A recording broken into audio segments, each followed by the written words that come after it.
I'm Mike. I'm Sam. Let's get into it. Alive! I'm alive now! Welcome to episode 48 of the Mike and Sam Sports Show. We're going to do our Week 4 predictions with a special guest. John, if you would like to introduce yourself real quick. Well, first of all, I want to thank you guys for having me on. My name is John Ashkar. I host a podcast myself called The Hottest Take, and I'm just really excited to be on the show with y'all today.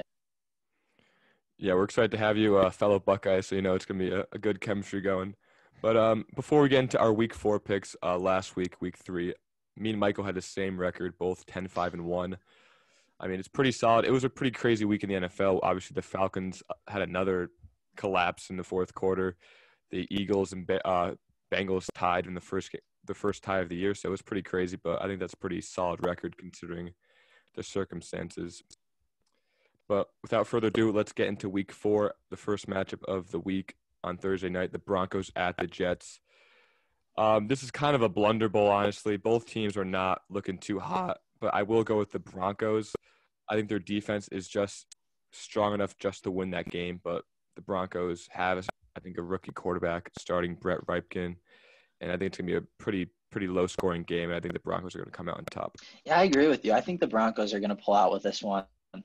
This is 2 weeks in a row where there really hasn't been a good Thursday night matchup, but even though they don't have Drew Lock, I still think the Broncos will pull out this one with the dub.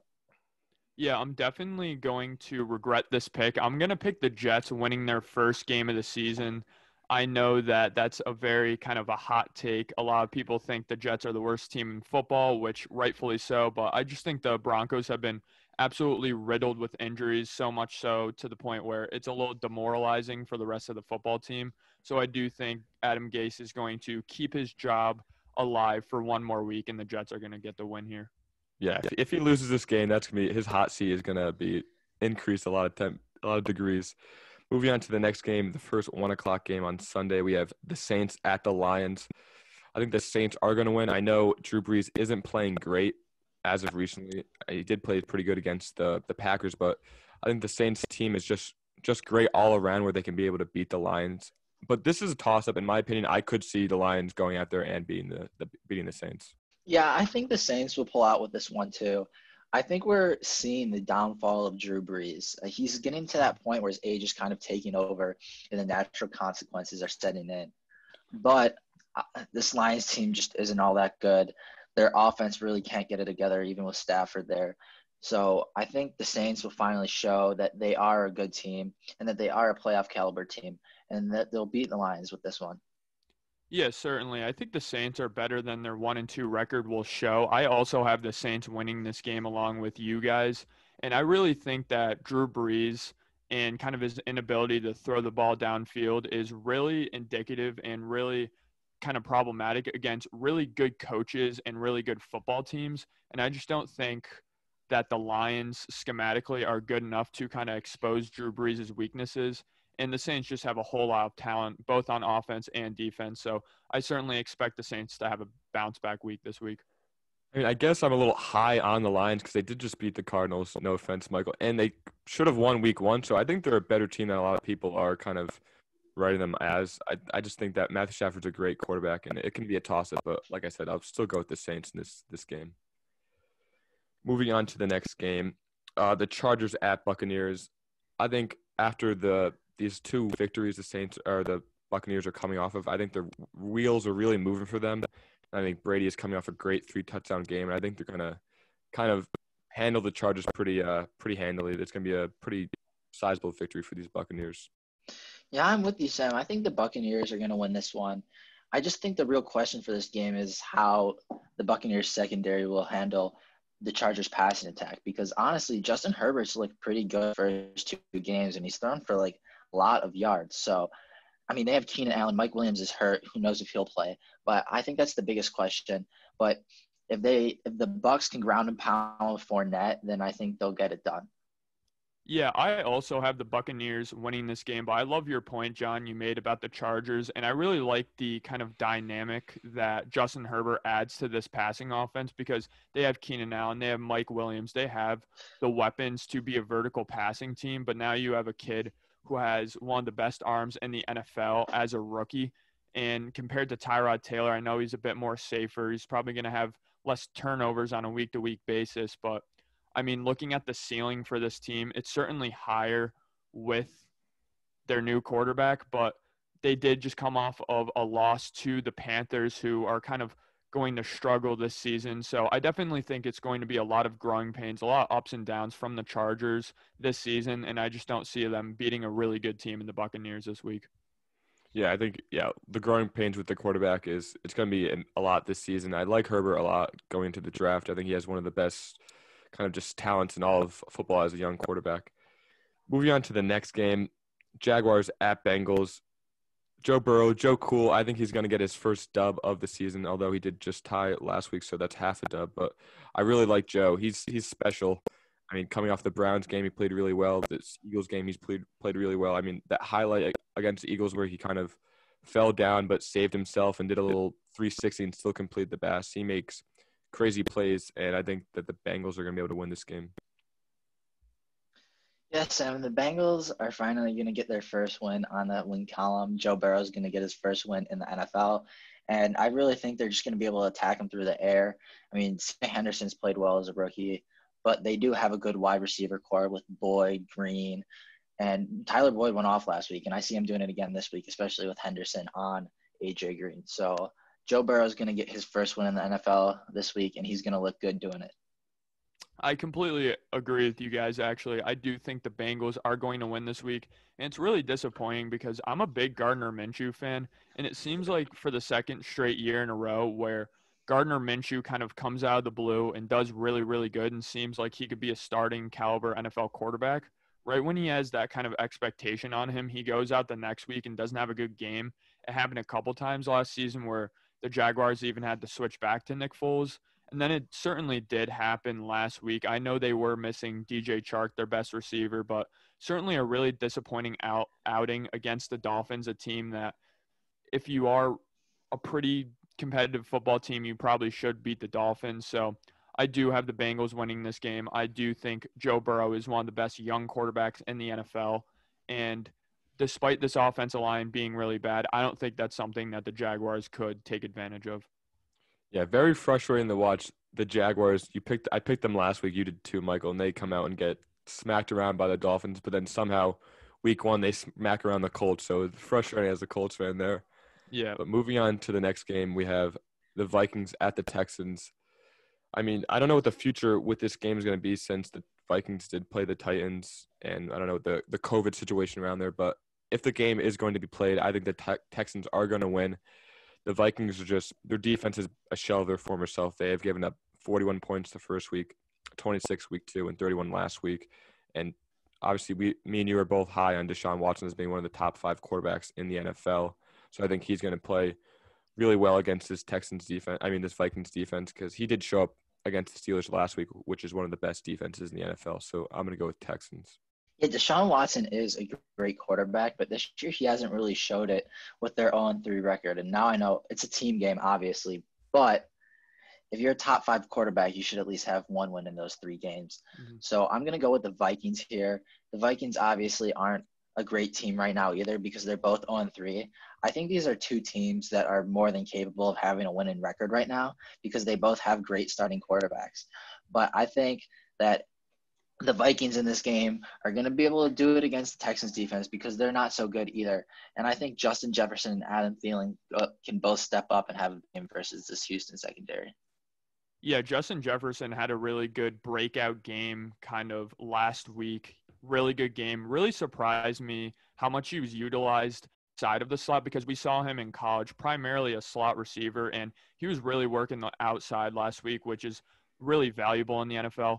But kind of going off of both of these teams and both of your guys' points, these 2 teams are 0-3, but these 2 teams are still in the playoff hunt, in my opinion. These 2 teams are still hovering around the kind of playoff caliber-esque type team. But, I mean, the Texans, in my memory, I don't remember a team having a tougher start to their season than the Houston Texans. They have to play the Chiefs, then the Ravens, then the Steelers, or I believe they played the Ravens first. But, I mean, just a really tough first 3 games to kind of go into and lose. They're underdogs in all 3 of those games, but I do expect the Texans to kind of bounce back into their division and get the win here. Yeah, I mean, I think in order for the Vikings to have more success in this season, they do need to have Justin Jefferson kind of integrate it into the offense a lot more because they are having the absence of Stephon Diggs. Moving on to the next game, Seattle Seahawks at the Miami Dolphins. I'll a short and sweet point for this. Russell Wilson for MVP. That's my point.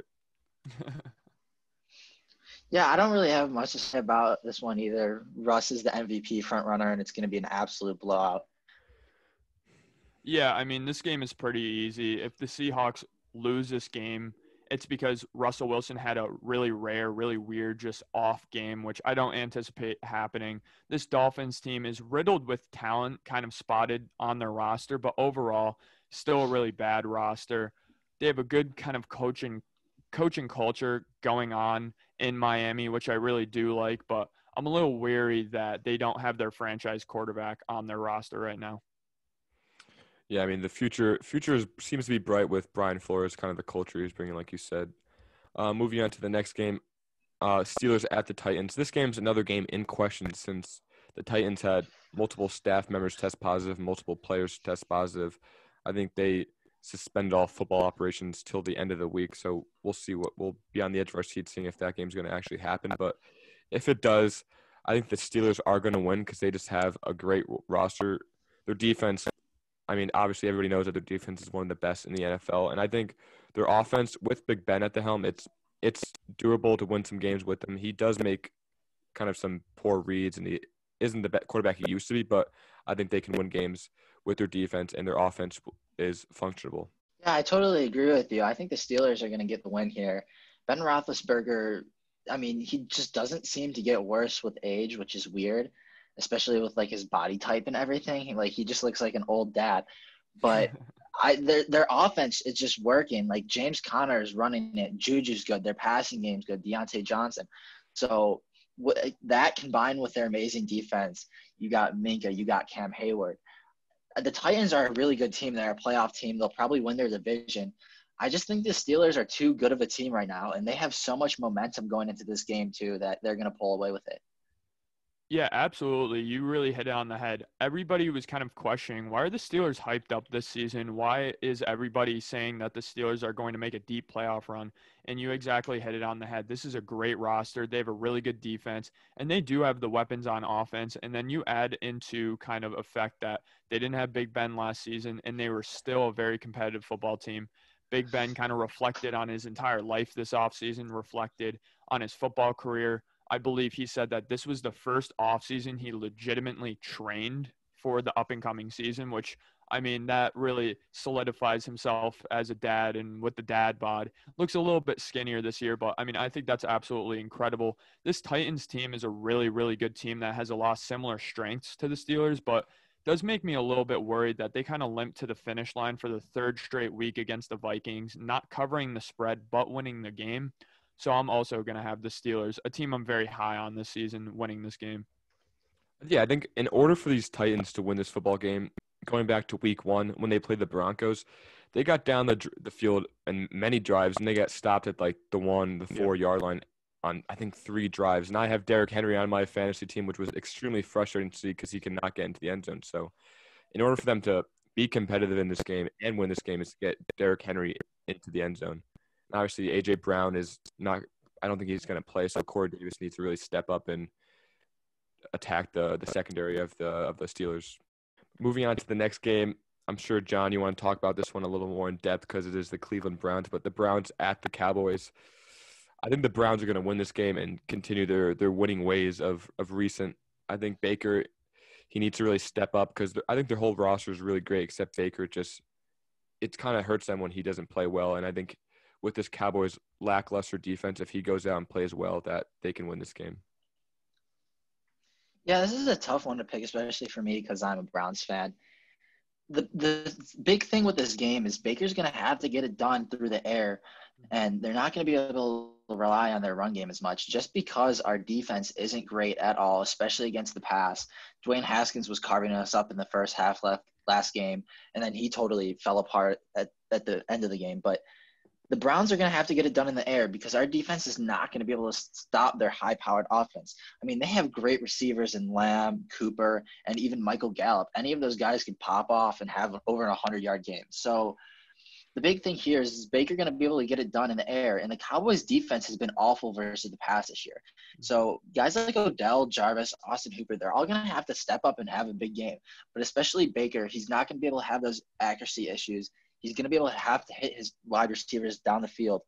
I mean, I'm a realist, so I'm going to go with the Cowboys in this game just because I think that – I just think their offense is too much for the Browns' defense this game, and I don't think the Browns are going to be able to nearly keep up. Maybe down the road, this is week 12, week 13, I would take the Browns. But right now at this point in the season, even though the Browns have a little bit of momentum coming in this game, I think the Cowboys are going to pull out with it. Yeah, this is a really interesting game, and I'd like to get into this game with both of you guys a little bit more than we have the other games. I have a weird gut feeling that the Cowboys are going to win this game, but I'm going to go against my gut feeling and say that the Cleveland Browns are going to win this football game. I think this is arguably the game of the week because both teams are very good competitive football teams, but they have very, very similar strengths and very, very similar weaknesses. Again, I mean, the Cowboys secondary really has been the story of their season and how really bad and gutted it has been. They've been letting up so many yards from so many different wide receivers and so many different quarterbacks already this season. And a very similar type of story with the Browns. Not as bad of a secondary, in my opinion, as the Cowboys have. But, I mean, two teams with really, really, really good receiving cores. Two teams that really rely on their run game first, really to establish that play action passing game. Two pretty good offensive lines and two quarterbacks who really are so up and down and live up to the expectation and then don't live up to the expectation. And I know we have one quarterback on the Cowboys who, in Dak Prescott, really wants to get that contract. And in order to get $40 million a year, playing the Cleveland Browns, being in an offensive kind of shootout, these are the type of games you have to win. So I certainly think there's going to be a lot of pressure on the Cowboys to win this game. But looking at this team on paper for the Cleveland Browns, I just think they're a more talented roster.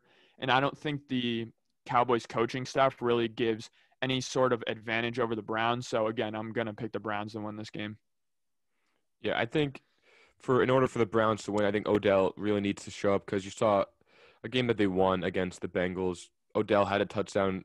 He had high receiving yards, but the game that they kind of play poor and kind of limp to the finish line of the game, like you said, it's when Odell doesn't show up. So in order for them to kind of play with this high-powered Cowboys offense, they need Odell to be the Odell of the New York Giants before that infamous boat picture was taken.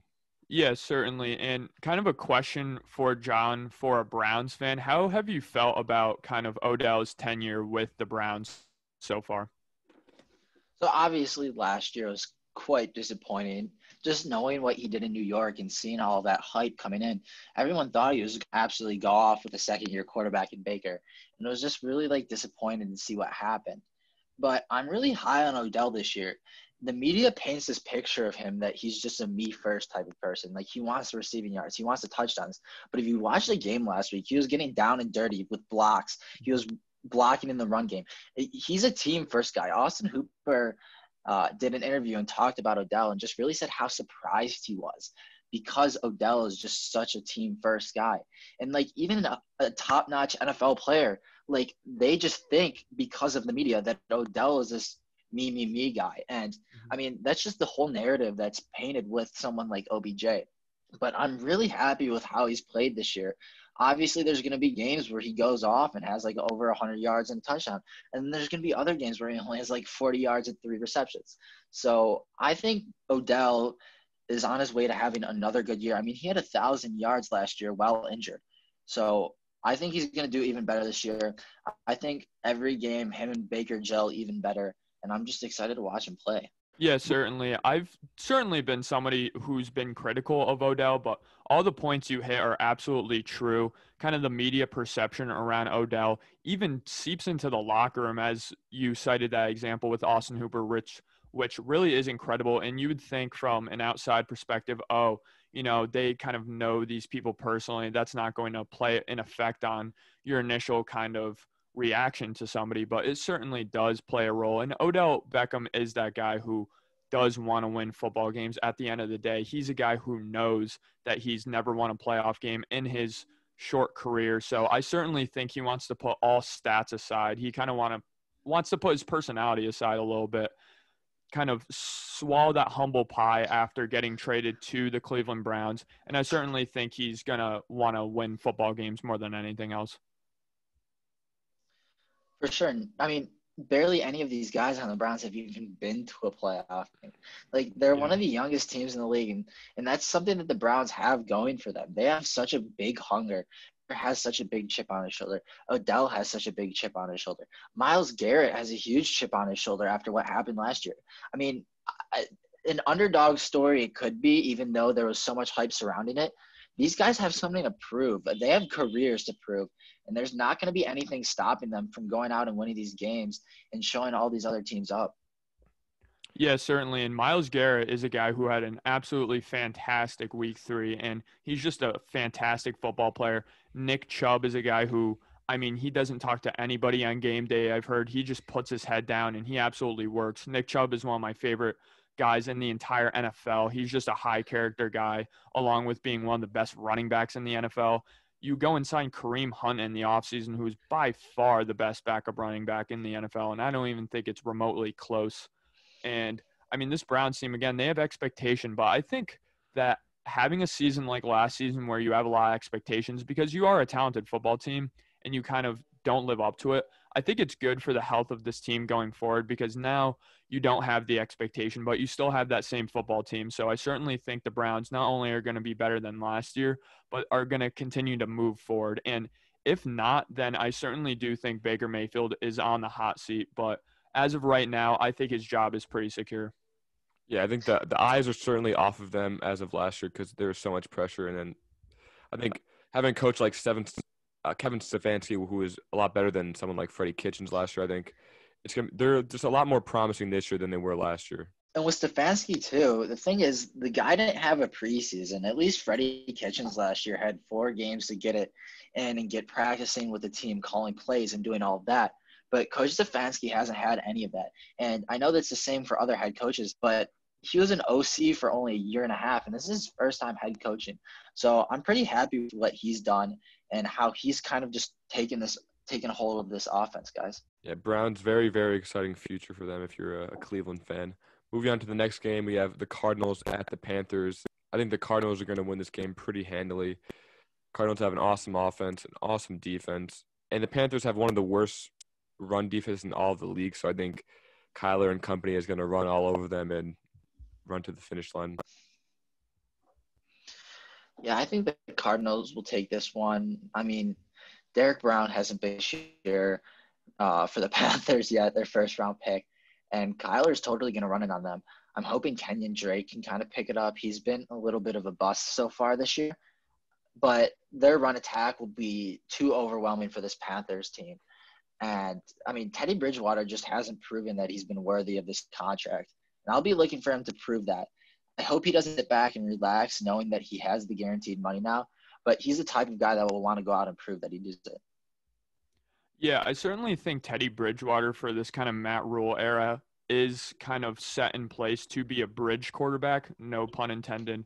But I certainly think that they're going to be looking for a quarterback in the future very soon. But this Cardinals bend but don't break defense is going to be perfect against the Panthers. They're going to let up 20 points or so, if not a little bit more. But I certainly think that's going to give the Cardinals offense a little bit more breathing room in order to win this football game. Again, the Cardinals have had a very good rushing attack besides Kenyon Drake really kind of struggling.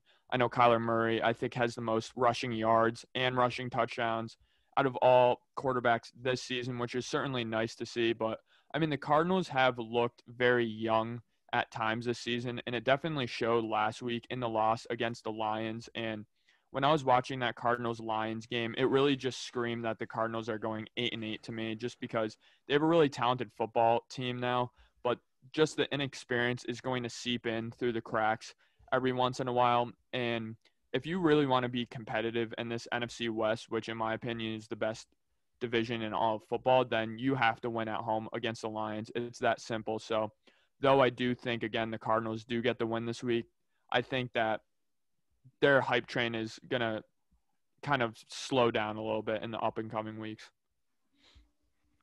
I mean, I like Teddy Bridgewater a lot. I don't think he's the franchise quarterback for this team. And I think the point of the Cardinals, I think they need one more year under the belt to become that top-tier NFL team. Moving on to the next game, the Colts at the Bears. I'm going to go with the Colts. I think the Colts have a top-tier defense. The Bears have a very good defense too. So those two defenses are going to get the other opponent's offense off the field frequently. So it just depends on which defense can be more stout than the other. And I think the Colts offense is a little better than the newly led Nick Foles offense. So I'm going to go with the Colts. I'm going to go with the Bears in this one, Sam. Frankly, I think Phillip Rivers is quite overrated. Yeah. I've always thought he was. People say he's underrated, but I always thought he's not as good as people think he is. I think Nick Foles in this offense actually makes it pretty good, and I think that him being new in this offense could be an advantage for the Bears, and I think they'll pull away with this one. Yeah, I'm going to agree with John on this one. Sorry for your Colts, Sam, but I really think that at the end of the day, I think you can argue that the Colts have a better defense than the Bears, and then I think you can also make a compelling argument that the Bears have a better defense than the Colts, and I think it really just cancels out their defenses, and I think it'll kind of come down to both teams have had key injuries on the offensive side. I know the Colts have Michael Pittman out. They obviously have their running back Marlon Mack out. And now the Bears are going to be missing their starting quarterback, which is going to be, I think, beneficial for them. I know Mitch Trubisky got benched, not injured, but they're also missing Tyreek Cohen. But I do think this game is going to come down. It's going to be lower scoring, 17-17, 20-20. And late in the fourth quarter, the Colts are going to have the ball. It's going to be a third down, and it's going to be a similar story to what we always see out of Phillip Rivers, and he's going to make a crucial turnover. That's what I expect is going to happen in close games for the Colts this year, and I think that's going to happen in this week. So I do have the Bears winning. Yeah, I really, really hope that doesn't happen. That would be a heartbreaker. But Frank Reich, Phillip Rivers, if you're listening, please get T.Y. Hilton more involved in the offense. I mean, he's been, like, non-existent. I know his nickname is the Ghost, but he shouldn't be a ghost on offense. Moving on to the next game, rounding out the 1 o'clock games, we have the Ravens at the Washington football team. I think the Ravens are going to kind of a redemption game this week. I think they really want to go out there and destroy the Redskins. They came out looking terrible against the Chiefs last night, time of this recording. I think Lamar Jackson threw from 97, maybe 94 yards. He did not look great at all. I think they really need to come out strong against this team. I know the Washington isn't the greatest football team, but they need to kind of claim their throne as being a top AFC team. Because last episode I did say they're the best team in the AFC, so I might have jinxed them, but they need to come out strong. Yeah, I agree with you, Sam. I think the Ravens are going to come out with this one. They're going to come out strong. They're going to have a vengeance after what happened last night on Monday Night Football. The biggest question here is Washington's defensive line. It has the potential to be one of the best defensive lines in the league, but last week they had a couple injuries, including Chase Young, which I personally hate to see because I'm a huge Chase Young fan. Yeah. But I would love to see that defensive line versus the Ravens run game. But I think the Ravens are going to end up clapping this Washington Redskins team. They're no match. Yeah, I think that's certainly like a fascinating position battle between the offensive line and defensive line of Washington and the offensive line of the Ravens. But I certainly think the Ravens are going to decisively win this game. Not to take a shot at your Ohio State alum, but I just think Dwayne Haskins throughout this season and throughout last season has proven that, in my opinion, he's not even a starting caliber quarterback in the National Football League, which is a big indictment and is a big thing to say in somebody's second season. But I just have not seen it there from Dwayne Haskins yet thus far in his NFL career. But really the story of the week is the Chiefs-Ravens. I know that's a game that happened last week, but I think we really do have to talk about it a little because with this Ravens roster, I don't care if they win out the rest of their games. I think they're going to get smoked in the playoffs again just because their main problem that really plagued them in the playoff game against the Titans really showed last night, and that's that if you play their skill position players physical, they cannot create separation whatsoever. I don't think it was Lamar Jackson's fault that he had 97 passing yards. Marquise Brown looks like an absolute paperclip out there. I know he gained a lot of weight during the offseason, but he cannot win on press release. Mark Andrews, I have him in fantasy. He probably dropped like 3 or 4 balls in that game. I know he had 8 targets and only 3 catches. And, I mean, this Ravens team just didn't address their problem of getting playmakers on the offensive end. This would have been an even bigger blowout if it wasn't for Devin Duvernay and his amazing kick return. So I'm really worried about the Ravens' postseason success, but not about their regular season success. And I do think they're going to smoke the Washington football team. So entering the 4:00 slate, we have the Giants at the Rams. I think the Rams are going to win this game. Their offense looked great in the second half of against the Bills. I think they were a really great roster.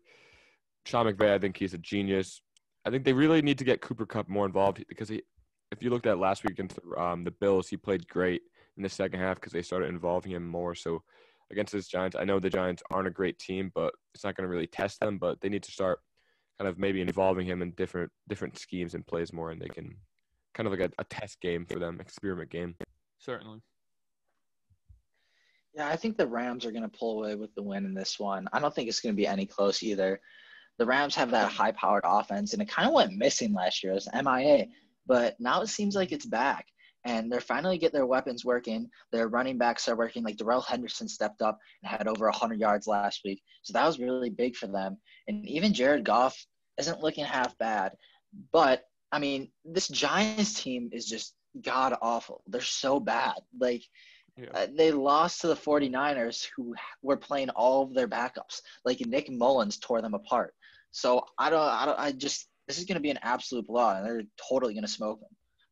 Yeah, I completely agree. I mean, I cannot believe the Giants got that rocked by a really injured 49ers team, which is still a good team, mind you not. But, I mean, to get that obliterated by them is certainly a really bad look. I mean, they're the 1B to the New York Jets 1A right now in terms of being the 2 worst football teams in the National Football League. And that's really amazing coming out of the 2 New York sports teams for the National Football League. Obviously, we have the Bills as well. And I do know that technically the Giants and the Jets are in New Jersey. But, I mean, for the Rams, I really think the story of the offseason is a move that they made that is addition by subtraction. And I think that is getting rid of Todd Gurley, because I think that kind of gets the pressure away of, oh, we have to get this guy who's kind of washed up 16 carries a game. And that really limited their offense, in my opinion, last year. And for them to kind of have that weight of Todd Gurley's ghost lifted, I think that really does boost this football team. And I do think that they're a solidified top 10 team in the NFL. Yeah, bounce back year for the Rams. I think they'll definitely make a run in the playoffs. Or run towards the playoffs. But moving on to the next game, I think this will be the game of the week, in my opinion. We have the Patriots at the Chiefs. I think the Chiefs are going to win. They just played great last night against the Ravens, which is another top AFC team. I think the keys for the Chiefs in order to win, obviously their offense is going to play great, but they need Chris Jones to go out there and stop Cam Newton with his running attack, stop Rex Burkhead, stop Sony Michel, stop this Josh McDaniels kind of interesting offense where they just really try to pound the rock, and that's where Chris Jones is. He excels, and he stopped Lamar a lot last night in his running game. I think that in this game the Chiefs are going to come out with a win. I'm not a huge fan of the Patriots. I'm a big hater of Cam Newton. I think his one good year in the NFL was his MVP year, and I think he's been very, very overrated ever since. And his health is definitely a factor in that. Obviously, he stayed healthy, and I don't hope for anyone to get injured. But I couldn't even rely on someone like Cam Newton just because of the fact that he does get injured so much. But right now, he's healthy, and this Chiefs team is just on a whole different level. I mean, when you're throwing a touchdown to your number 1 overall pick left tackle, it's just something. It's just mind-boggling. Like, they're just way better than anyone else in the NFL right now, and I can't see anyone beating them in the playoffs or anything. Like, This team is just beyond good. Their offense is so high-powered. Mahomes is just smarter than anyone else out there. He has all the weapons in the world that he needs. And even their defense is stepping up. It's looking better than it was last year. Chris Jones is a one-man wrecking team. The Ravens look helpless against him last night. So the Patriots team is good with Newton, and I don't think Newton's that good. But I still think the Chiefs are going to win this one. Yeah, I mean, I feel like I'm a huge idiot for picking the Ravens to beat the Chiefs because you're absolutely right, John. I mean, the Chiefs are far and away the best team in the National Football League right now. I think they're actually in a tier class of their own. I think it's one and then everybody else. I think the Chiefs are that good this season.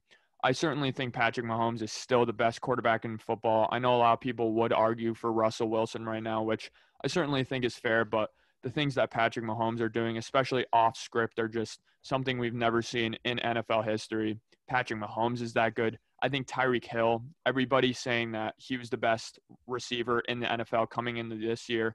I was not one of those people, but I'm certainly seeing why that people have that opinion. I think he's better than Julio Jones right now. I would probably argue he's the best receiver in the NFL right now and kind of retract the statements I made about him going into this season, even though I was still very high on Tyreek Hill. And Patriots, I mean, they have a very compelling team. I'm going to pick them to win a lot of games this year, but this is just not one of them. The Chiefs are too good. Yeah, you're looking at the benefit of the Chiefs by returning so many starters from last year because they probably have a similar playbook. No one really has to relearn any plays, or no one has to be acclimated to the offense. So it's really a benefit for them for having that chemistry from last year being carried over in such a weird off season. Moving on to the next game, rounding out the 4:00 games, we have the Bills at the Raiders. I think the Bills offense is on fire as of recently. I think they're going to win this game. Josh Allen has 10 touchdowns through 3 weeks, which only a handful of quarterbacks have done in the past. The Raiders defense, it did look good against the Saints, but the Saints are limited with Drew Brees' arm, and obviously Josh Allen has a rocket for an arm. He's not always accurate, but he can hit those deep balls in the game. So I think the Bills are going to be able to win this game. Yeah, I think the Bills are going to come out with this one too. It's going to be closer than most people expect because the Raiders are actually playing really well right now. And if you asked me at the beginning of the season, I didn't think this was going to be a great team. I mean, they brought in Mariota to even compete with Derek Carr for that starting job. But, I mean, they're out here turning heads, surprising people, and they're going in with a lot of momentum. But I also think Josh Allen does not get as much respect as he nearly deserves. I think he's a front runner for MVP along with Russell Wilson just because of how well he's been playing. I mean, I just think he deserves a lot more respect on his name because he can ball out, and not only can he get it done in the air with his 10 touchdowns, like you said, Sam, he can also get it done on the ground too. He's so good getting out of the pocket, and he's so big too that it's so hard to tackle him. I mean, he just bounces off of tackles like it's nothing. Yeah, no doubt. I mean, again, John, you put it into perfect words. I think this game is going to be closer than people expected. I also didn't think the Raiders were going to be as good as they are right now. Going into the season, they've definitely turned some heads and surprised people. This John Gruden team is just a very well-coached team. They actually, I think, had the fewest amount of penalties going into week 3.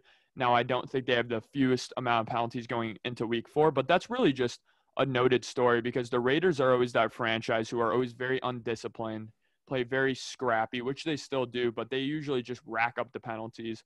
And this year, that's just not the case, which is certainly refreshing to see out of Las Vegas. And this Bills team, yeah, Josh Allen's certainly a front runner for the MVP candidate right now. I mean, and I think it's Lamar Jackson, Kyler Murray, and then Josh Allen as a close third in terms of running quarterbacks in the NFL, being able to kind of just make a play beyond the line of scrimmage. And that's something really impressive that he was really good at Wyoming as well. I do have the Bills winning this game because I certainly just think they're a better football team up and down on their roster. I think this Raiders defense is still a little bit shaky. And yeah, Josh Allen and his improvement certainly has to do with why I'm picking the Bills this week. Yeah, Michael and I certainly in the past were not the biggest Josh Allen fans. We definitely had some skeptical thoughts about him. But yeah, he's looked good. He's, like you said, Johnny, bull rushes through so many tacklers. That's why he's so good at running. He's so aggressive when he has the ball in his hands. Moving on to the Sunday night game, which I'm not looking forward to at all, really. We have the Eagles at the 49ers, two teams who are just have injuries up and down their whole roster. I do think the 49ers are going to come out on top because they do have great coaching, which I think they're going to outcoach this Eagles team. I love Robert Saleh, the defensive coordinator of the 49ers. I like Kyle Shanahan. They do have enough players that are healthy to be able to beat this Eagles team. Yeah, I think the 49ers are going to win this game depending on who's playing. If Jimmy G's back and you get someone back like Kittle or even Drake McKinnon who left the game last week, then I think they're going to win. But if you're without Jimmy G, you're without Mostert, you're without McKinnon, I think the Eagles will finally get their first win. And the Eagles haven't been good by any means this year. They've been a disaster. Their defense has been god-awful, and Carson Wentz looks like he has no idea what he's doing. So I think this game really depends on who's playing. It'll probably be easier to pick a little bit down the road, maybe tomorrow or even Thursday when the 49ers announce who's actually playing. But if Jimmy G's back, I think they'll be able to pull it away even without some of their weapons that they could be missing. Yeah, I think this game is going to be closer than people expect. I do think the 49ers are going to win this game, which is just horrible news for the Eagles. But kind of going into last week, I think the Eagles needed to win and win decisively against a Bengals team who does have a lot of young promise. We're all picking the Bengals to win this week. But, I mean, to tie against the Bengals and you want to make the playoffs, that's certainly a really bad look. I can't believe how bad Carson Wentz has been this season thus far. I mean, I am absolutely shocked by it.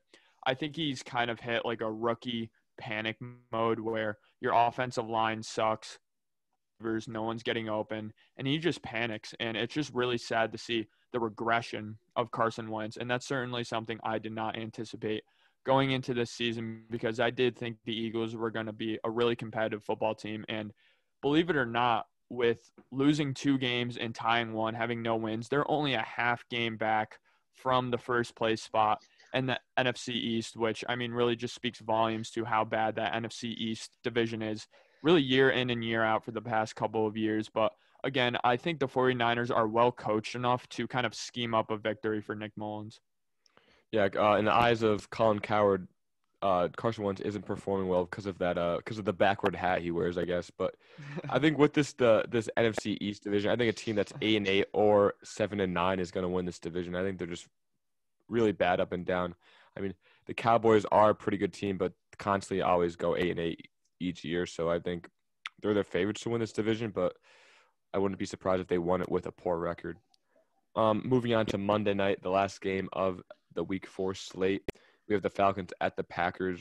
Packers are going to win this game. Aaron Rodgers is looking like vintage Aaron Rodgers of the past. I mean, I guess drafting Jordan Love kind of lit a fire under him to perform well. I mean, this Falcons defense is pretty terrible.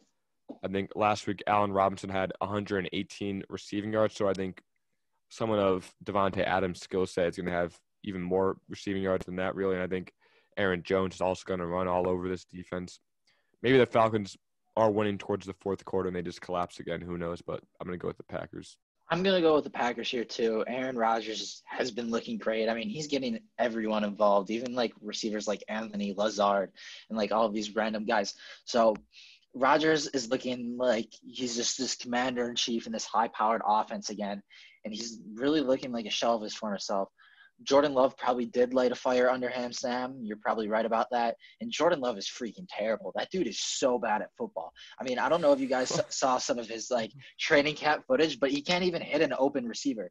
And I think that's just great for Rodgers. I think his time will probably be up in Green Bay soon just because there's a little bit of heat between him and the organization now. But regarding this game, the Falcons aren't that good. Matt Ryan is awful. I just don't think he's good. Again, another quarterback who I've always thought had one good MVP season and just hasn't been that player ever again.